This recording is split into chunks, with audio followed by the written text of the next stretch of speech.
Vamos lá, pessoal, continuando a aula. Direitos e deveres individuais e coletivos. Vamos continuar aqui com os incisos. Direito à igualdade.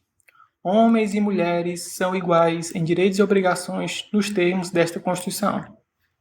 Essa igualdade que a Constituição fala é uma igualdade que ela pode ser igualdade formal ou em igualdade material.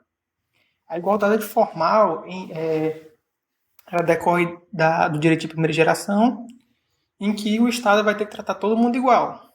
Assim como num processo judicial ocorre, ele vai tratar todo mundo de forma igual. É um direito de primeira geração, aquele direito de que o Estado tem que se abster.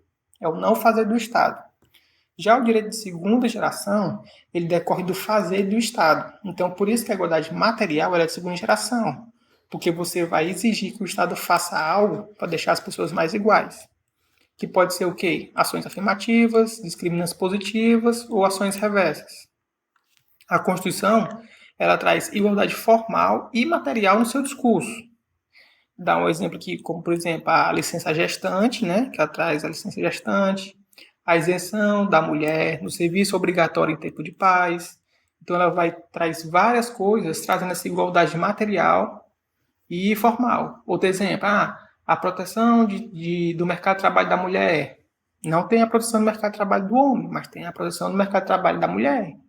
Então, isso é uma forma de igualdade material. Mesmo ela falando no seu primeiro artigo que homens e mulheres serão iguais em direitos e obrigações no termo dessa Constituição. Mas, mesmo assim, você tem que saber que existe esses dois tipos de igualdade. Igualdade e identidade de gênero. A união está a forma afetiva, foi aceito. Temos aqui a criminalização da homofobia e transfobia. Isso aqui é bem recente, se não me engano é de 2020, ou é 2021, que o STF considerou, ele criminalizou a transfobia e homofobia, considerando ela como um crime de racismo. Na verdade, era criminalizada, né? O que ele fez foi equiparar e dizer que englobava num crime de racismo, dizendo que transfobia e homofobia eram fazendo parte de um gênero maior, que era o racismo. Então ele trouxe essa analogia, né? Para você poder aplicar os fundamentos, né, que o racismo traz aplicando a homofobia, né? Aquela que o racismo é imprescritível. O racismo é imprescritível e ele é inafiançável, né? Então também se aplicaria a homofobia e a transfobia. Temos o que aqui, ó? Transgêneros. Transgêneros podem alterar o nome e o sexo sem precisar fazer procedimentos cirúrgicos. Sim. Reserva de vagas para negros em concursos públicos. É aceito. Reserva de vagas para negros em concursos públicos é aceito, é considerado igualdade, né? Uma ação afirmativa. Ou discriminação positiva. Reserva de vagas para deficientes, né? Observações. Ações afirmativas têm caráter temporário. Sim, tem caráter temporário. Tratamento nos concursos públicos. O tratamento diferencial em concurso é possível? Sim. Tem que ter o quê? Tem que ter os requisitos, né? Ele vai ter que estar na lei e vai ter que ser necessário para o exercício do cargo. E temos aqui a jurisprudência, né? Limite de idade, quando justificado pela natureza do cargo a ser preenchido. Ou seja, pode exigir um limite de idade quando for justificado pela natureza do cargo a ser preenchido. Isso aqui é as súmulas referentes ao tratamento diferenciado em concurso, né? Ó, deve estar na lei e no edital. Sim, não pode estar só na lei ou só no edital, tem que estar na lei e no edital. A Constituição é constitucional a adoção de critérios distintos para integrantes do corpo feminino e masculino da aeronáutica. Súmula vinculante 44. Exame psicotécnico deve ser feito com critérios em lei, estabelecido em edital, critérios objetivos de correção e recurso via administrativo. Teste de aptidão física. Condições especiais. Condições pessoais, na verdade. Condições pessoais, por si só, não autorizam a remarcação. Sim, condições pessoais por si só não autorizam a remarcação. Gestante. É constitucional a remuneração, a remarcação do teste de aptidão física, independentemente do edital, independentemente do período da gestação. Ela não precisa estar... a banca vai dizer, a partir do terceiro mês, a partir do sexto mês de gestação. Não, não tem isso. É independente do edital, não precisa estar no edital e é independentemente do período da gestação. Liberdade religiosa. Pode remarcar a prova, mas respeitando o quê? A razoabilidade, a isonomia. Súmula vinculante 27. Não cabe, decora isso aqui, ó, quando tem essa caixinha vermelha, ó, vocês têm que saber. Não cabe ao Poder Judiciário, que não tem função legislativa, aumentar os vencimentos de servidores públicos sobre o fundamento de isonomia. Falar um pouco sobre essa parte aqui. É muito comum, por exemplo, você ter eu vou ter um analista administrativo lá no Poder Judiciário, no tribunal, e você tem um analista em outro tribunal e o Poder Judiciário quer aumentar o salário de um porque no outro tribunal o outro recebe mais, então ele quer aumentar para deixar o salário igual.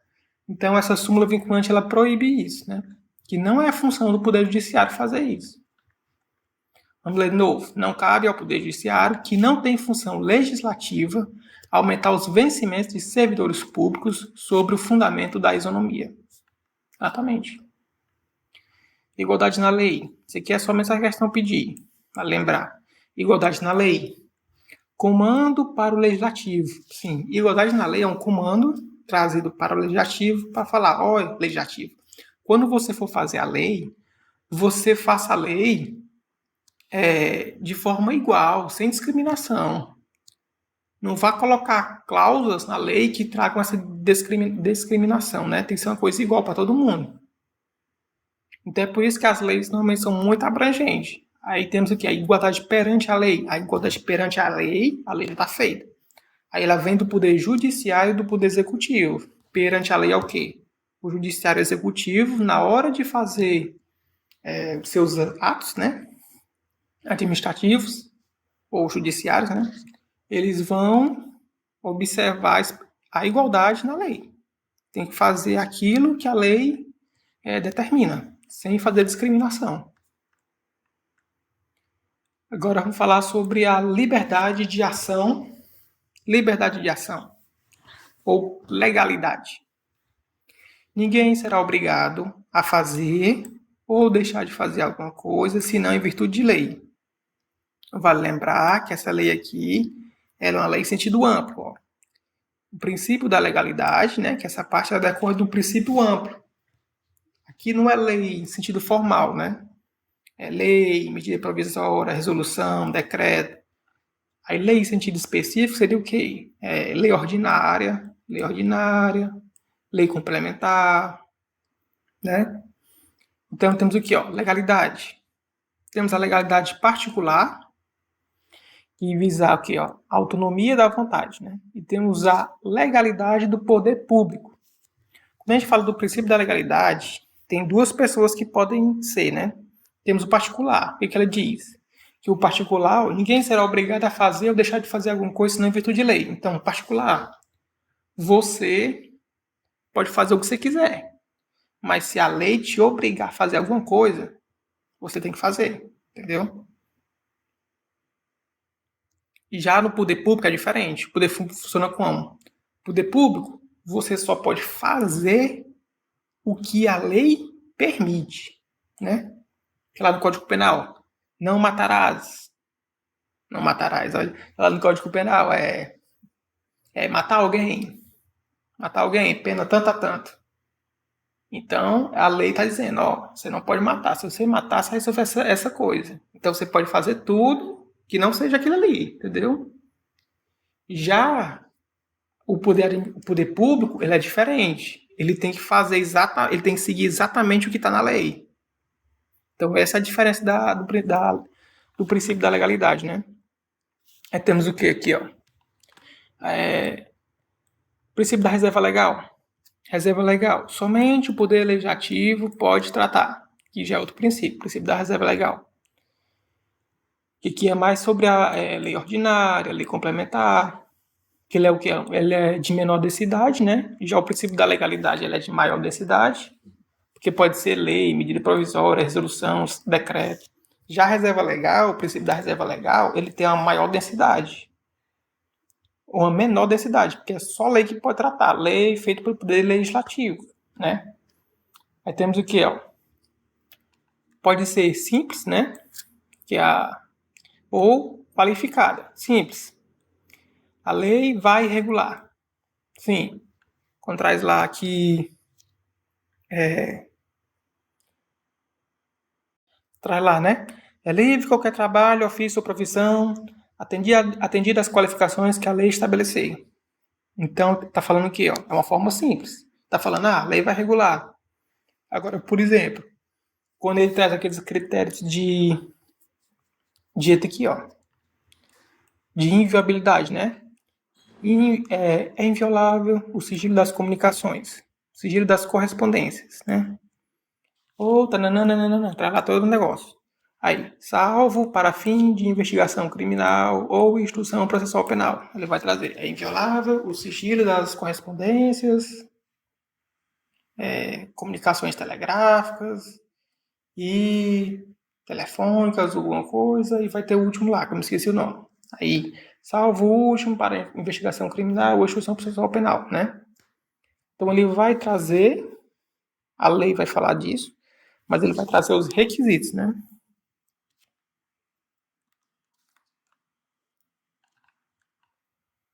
Vamos lá. Liberdade de locomoção. É livre a locomoção no território nacional em tempo de paz. Podendo, tempo de paz. A prova vai dizer a qualquer tempo. Não, tá errado. Somente tempo de paz. Podendo qualquer pessoa, nos termos da lei, nele entrar, permanecer ou dele sair. Com seus bens. Sim. Temos uma DPF aqui. É inconstitucional a condução coercitiva do investigado ou réus para o interrogatório. Sim. O STF já decidiu isso aí, que é inconstitucional a condução coercitiva do investigado. Até porque o investigado ele tem o direito do silêncio. Então, o que adianta? Você vai lá, pega o cara coercitivamente, leva ele para lá, pro interrogatório, chega lá, ele senta e fica calado, porque é direito dele ficar calado. Então, ele vai fazer o quê? Nada. Então, se ele não é obrigado a falar, é inconstitucional fazer a conduta coercitiva. Aí, agora tem um passo importante aqui, né? Aqui está falando do quê? Ó, do investigado. Se for testemunha, pode levar coercitivamente, né? Ó, somente para réus, se for somente para réus, vírgula. Se for testemunha ou outro, pode levar contra a vontade. É somente se a pessoa for investigada. Se for o réu, se for testemunha, ele pode ser levado à força. Liberdade de manifestação de pensamento, né? É livre a manifestação do pensamento, sendo vedado o anonimato. Sim, não pode usar do anonimato. É por isso que quando você for para a rua, né, lutar pelos seus direitos, fazer reivindicações, você não pode usar máscara, porque é vedado o anonimato. É assegurado o direito de resposta, proporcional ao agravo, além da indenização por dano material, moral ou à imagem. Tem que saber que são três: material, moral e imagem, que é o direito de resposta. Direito de resposta proporcional ao agravo. Protegendo o quê? Material, moral ou imagem. É livre a expressão da atividade intelectual, artística, científica. e de comunicação, independentemente de censura ou licença. Sim. Manifestações do pensamento. O que é as manifestações do pensamento? É uma exteriorizar as ideias, né? Opiniões de forma escrita e oral. Escrita ou oral, né? De fato. É livre a manifestação de pensamento. Aqui, ó. É livre a manifestação de pensamento. Mas o que é isso? Aí vem dizendo, ó. Manifestação do pensamento. É ouvir, assistir, ler, ter direito de ficar em silêncio, vedado anonimato, em decorrência disso, na denúncia anônima, por si só, não autoriza fazer procedimentos investigatórios, sim, exemplo, invadir uma casa, por causa de uma interceptação, colocar uma interceptação telefônica. Então, a denúncia anônima, por si só, em decorrência desse artigo, em decorrência dessa parte, né, desse inciso 4, temos o quê? Que a denúncia anônima, por si só, ela não autoriza procedimentos investigativos.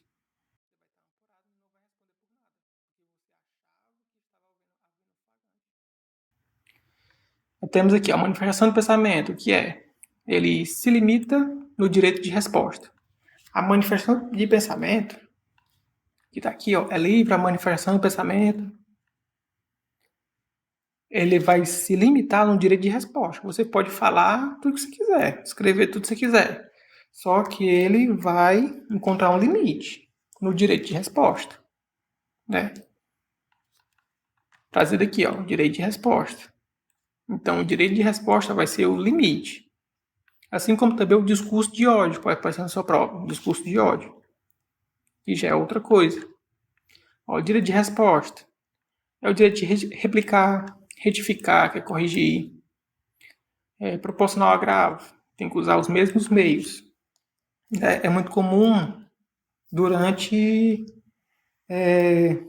o período eleitoral, né? Que alguém fala alguma coisa, o outro vai lá e pede o direito de resposta e fica nesse debate. Ele é amplo, né? Ofensas de qualquer natureza. Ele é gratuito e ele vai ter um prazo decadencial de 60 dias. 60 dias. Uma indenização cumulativa, material, moral à imagem, né?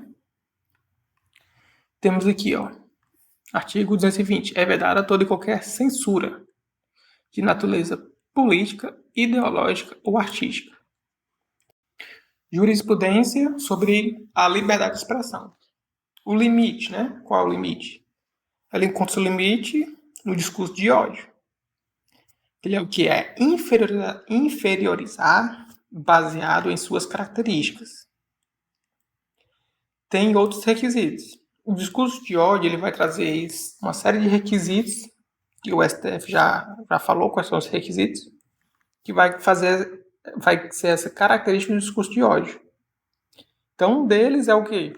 Ele vai ser inferiorizar a pessoa com base em suas características, né?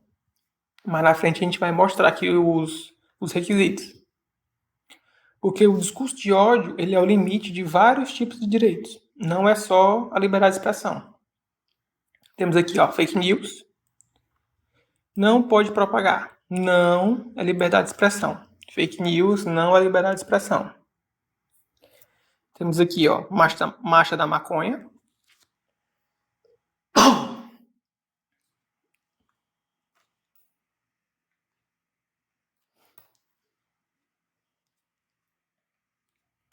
Isso aqui aconteceu porque o pessoal queria fazer uma manifestação, né, sobre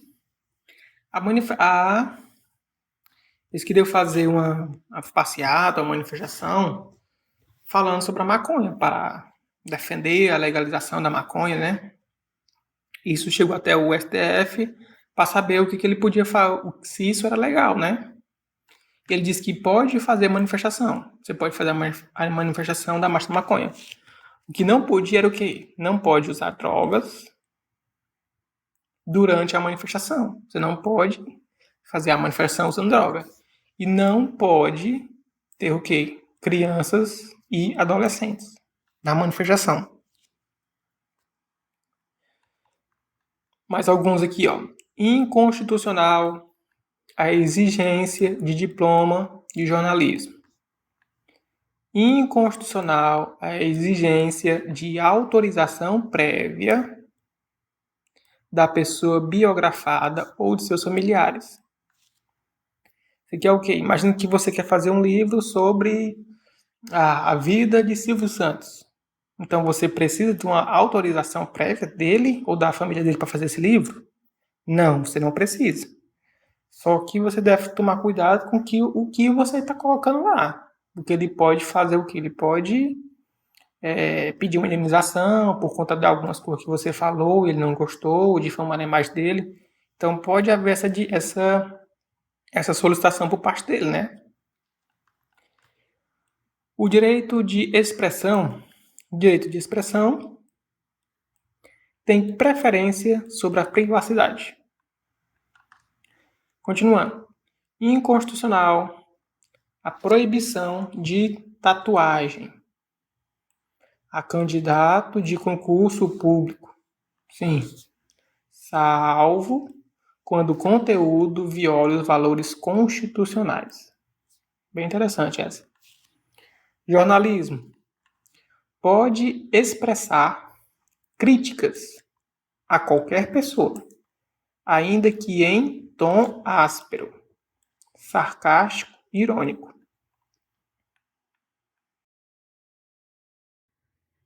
Bom, pessoal, encerramos a aula e próxima aula voltamos falando sobre liberdade religiosa. Aguardo todos vocês.